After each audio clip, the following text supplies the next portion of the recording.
ರಾಜ್ಯ ರಾಜಕೀಯದಲ್ಲಿ ಈಗ ತಂತ್ರಕ್ಕೆ ಪ್ರತಿತಂತ್ರ, ಜಿದ್ದಿಗೆ ಜಿದ್ದು, ಸವಾಲಿಗೆ ಪ್ರತಿ ಸವಾಲ್ ಎನ್ನುವ ಸಮರ ಶುರುವಾಗಿದೆ. ಬಿಡದಿ ಟೌನ್ಶಿಪ್ ನಿರ್ಮಾಣ ವಿಚಾರದಲ್ಲಿ ಡಿಕೆಶಿ ಎಚ್ಡಿಕೆ ಮಧ್ಯೆ ನಾನಾ ನೀನಾ ಅನ್ನೋ ಮಟ್ಟಿಗೆ ಪ್ರತಿ ಪಟ್ಟು ಎನ್ನುವ ಫೈಟ್ ನಡೀತಾ ಇದೆ. ಟೌನ್ಶಿಪ್ ನಿರ್ಮಾಣದ ಬಗ್ಗೆ ಕುಮಾರಸ್ವಾಮಿ ಪಂಥಾಹ್ವಾನಕ್ಕೆ ನಾನು ರೆಡಿ ಅಂತ ಬಂಡೆ ಹೇಳಿದ್ದಾರೆ. ಇದರಿಂದ ಇಬ್ಬರ ಮಧ್ಯೆ ಸವಾಲು ಪ್ರತಿ ಸವಾಲ್ ಫೈಟ್ ಜೋರಾಗಿದೆ. ಚರ್ಚೆ ಮಾಡೋಣ, ತಯಾರಾಗಿದ್ದೀನಿ ನಾನು ಚರ್ಚೆ ಮಾಡಲಿಕ್ಕೆ. ಕುಮಾರಸ್ವಾಮಿ ಜೊತೆ ಚರ್ಚೆ ಮಾಡೋದಿದ್ರೆ ಬನ್ನಿ, ಅದು ಏನು ಚರ್ಚೆ ಮಾಡಬೇಕು ಎಲ್ಲ ನಾನೆಲ್ಲ ಮಾಡೋಕ್ಕಾಗಲ್ಲ ಅಂತ ಹೇಳಿದ್ರು.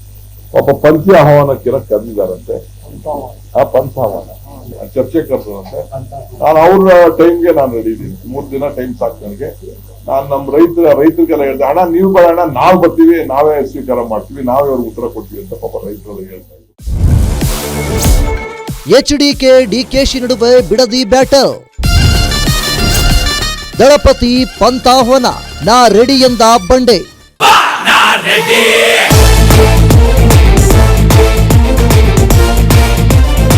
ಒಂದಾನೊಂದು ಕಾಲದಲ್ಲಿ ಎಚ್ಡಿಕೆ ಡಿಕೆಶಿ ರಿಲೇಷನ್ ಸಿಕ್ಕಾಪಟ್ಟೆ ಚೆನ್ನಾಗಿತ್ತು.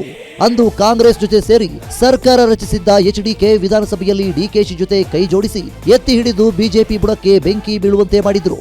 ಆದರೆ ಈಗ ಅದೇ ಡಿಕೆಶಿ ಹಾಗೂ ಎಚ್ಡಿಕೆ ಹಾವು ಮುಂಗಿಸಿ ರೀತಿ ಕಚ್ಚಾಡ್ತಿದ್ದಾರೆ.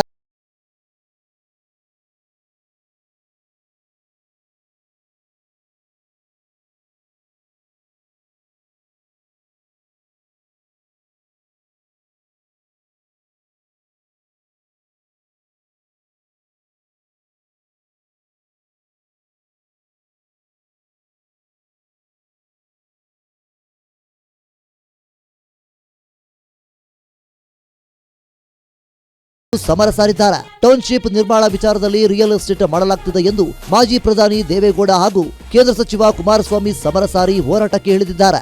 ಅಷ್ಟೇ ಅಲ್ಲದೆ ಟೌನ್ಶಿಪ್ ನಿರ್ಮಾಣ ವಿಚಾರದಲ್ಲಿ ಡಿಕೆಶಿಗೆ ಕುಮಾರಸ್ವಾಮಿ ಬಹಿರಂಗ ಚರ್ಚೆಗೆ ಆಹ್ವಾನ ನೀಡಿರುವ ವಿಚಾರ ಇದೀಗ ಜಟಾಪಟಿಗೆ ಕಾರಣವಾಗಿದೆ. ಕುಮಾರಸ್ವಾಮಿಯ ಬಹಿರಂಗ ಚರ್ಚೆ ಸವಾಲ್ಗೆ ಡಿಕೆಶಿ ನಾ ರೆಡಿ ಅಂತ ಪಂಥಾಹ್ವಾನ ಸ್ವೀಕರಿಸಿದ್ದಾರೆ.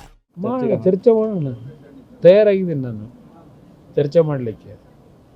ಕುಮಾರಸ್ವಾಮಿ ಜೊತೆ ಚರ್ಚೆ ಮಾಡೋದಿದ್ರೆ ಬನ್ನಿ, ಅದು ಏನು ಚರ್ಚೆ ಮಾಡಬೇಕು. ನಿನ್ನೆ ರೈತರು ಬಂದು 20 ಜನ ಭೇಟಿ ಮಾಡಿದಾರಲ್ಲ, ನಿಮ್ಮ ನ್ಯಾಷನಲ್ ಕಾಲೇಜು, ಆ ಕಾಲೇಜ್ ನಡೆ ಬರವೋ ಗೊತ್ತು. ಹಂಗೆ ಫಸ್ಟ್ ಕುಮಾರಣ್ಣಗೆ ನಾನು ರಿಕ್ವೆಸ್ಟ್ ಮಾಡೋದಷ್ಟೇ, ಪಂಥ ಅಣ್ಣ ನೀನ್ ಯಾವತ್ತು ಟೈಮ್ ಹೇಳ್ತಣ್ಣ, ನಾನು ಬರ್ತೀನಿ. ಜಾಗನೂ ಅವರೇ ಫಿಕ್ಸ್ ಮಾಡಲಿ, ಟೈಮು ಫಿಕ್ಸ್ ಮಾಡಿ, ಬಟ್ 3 ದಿನ ಟೈಮ್ ಕೊಡ್ಬೇಕು. ಟೌನ್ಶಿಪ್ ವಿಚಾರದಲ್ಲಿ ದಳಪತಿಗಳು ಸರ್ಕಾರದ ವಿರುದ್ಧ ಮುಗಿಬಿದ್ದ ಬೆನ್ನಲ್ಲೇ ಡಿಕೆಶಿ ಇಂದು ರೈತರ ಜೊತೆ ಸಭೆ ನಡೆಸಿದ್ರು. ಈ ವೇಳೆ ರೈತರ ಎಲ್ಲ ಅಹವಾಲುಗಳನ್ನು ಆಲಿಸಿ ಕಾನೂನು ರೀತಿಯಲ್ಲಿ ಯಾವ ರೀತಿ ಸಹಾಯ ಮಾಡಲು ಸಾಧ್ಯವೋ ಅದನ್ನು ಮಾಡೋದಾಗಿ ಭರವಸೆ ನೀಡಿದ್ದಾರೆ. ಬಿಡದಿ ಟೌನ್ಶಿಪ್ಗೆ ಜಮೀನು ನೀಡಿರುವ ರೈತರಿಗೆ ಜೂನ್ ಮೊದಲನೇ ವಾರದಿಂದಲೇ ಪರಿಹಾರದ ಹಣ ರಿಲೀಸ್ ಮಾಡಲಾಗುವುದು ಎಂದರು. ಇನ್ನು ಈ ಹಿಂದೆ ಟೌನ್ಶಿಪ್ ನಿರ್ಮಾಣ ಯೋಜನೆಗೆ ಕುಮಾರಸ್ವಾಮಿ ಅವರ ಕಾಲದಲ್ಲೇ ನೋಟಿಫಿಕೇಶನ್ ಮಾಡಲಾಗಿತ್ತು. ಅವರ ಕಾಲದಲ್ಲೇ 8,000 ಅಡಿ ಕೊಡಬೇಕೆಂದು ತೀರ್ಮಾನ ಮಾಡಲಾಗಿತ್ತು. ಆದರೆ ಈಗ ಕುಮಾರಸ್ವಾಮಿ ಅವರೇ ವಿರೋಧ ಮಾಡುತ್ತಿದ್ದಾರೆಂದು ಡಿಕೆಶಿ ಕೆಂಡ ಕಾರಿದ್ರು.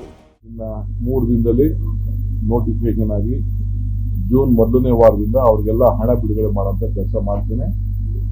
ಸೊ 3 ಹಳ್ಳಿ ಪ್ರತ್ಯೇಕವಾದಂತ ಫೈನಲ್ ನೋಟಿಫಿಕೇಶನ್ ಮಾಡಬೇಕು ಅಂತ ನಾವು ತೀರ್ಮಾನ ಮಾಡಿದ್ದೇವೆ. ಇದು ನಾನು ಮಾಡಿದ್ದಲ್ಲ, ಇದು ಕುಮಾರಸ್ವಾಮಿ ಅವ್ರ ಕಾಲದಲ್ಲೇ ಇದನ್ನ ನೋಟಿಫಿಕೇಶನ್ ಆಗಿತ್ತು. ಅವ್ರ ಕಾಲದಲ್ಲೇ ಇದಕ್ಕೆ ಅವ್ರಿಗೆ 8,000 ಅಡಿ ಕೊಡಬೇಕು ಅಂತ ಘೋಷಣೆ ಮಾಡಿದ್ರು. DLFಗೆ ಕೊಟ್ಟಿದ್ರು ಪ್ರಾಜೆಕ್ಟ್ ನ. DLF ನಮ್ಗೆ ವಯಬಲ್ ಇಲ್ಲ ಅಂತ ದುಡ್ಡನ್ನ ವಾಪಸ್ ತೆಗೆದುಕೊಂಡು ಹೋಗಿದ್ರು. ಸೊ ಇದನ್ನ ರೆಡ್ ಝೋನ್ ಅಂತ ತೀರ್ಮಾನ ಮಾಡಿದ್ರು. ಅಂದ್ರೆ ಯಾರು ಮಾರಂಗಿಲ್ಲ, ಬೇರೆ ಯಾರಿಗೂ ಕೂಡ ವಹಿವಾಟು ಆಗ್ಬಾರ್ದು ಅಂತ ರೆಡ್ ಝೋನ್ ಅಂತ ಮಾಡಿದ್ರು.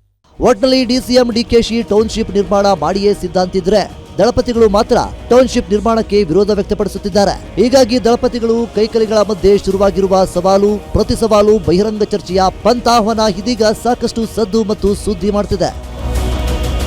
ವೀರೇಶ್ ದಾರಿ, political bureau, guarantee news, Bengaluru.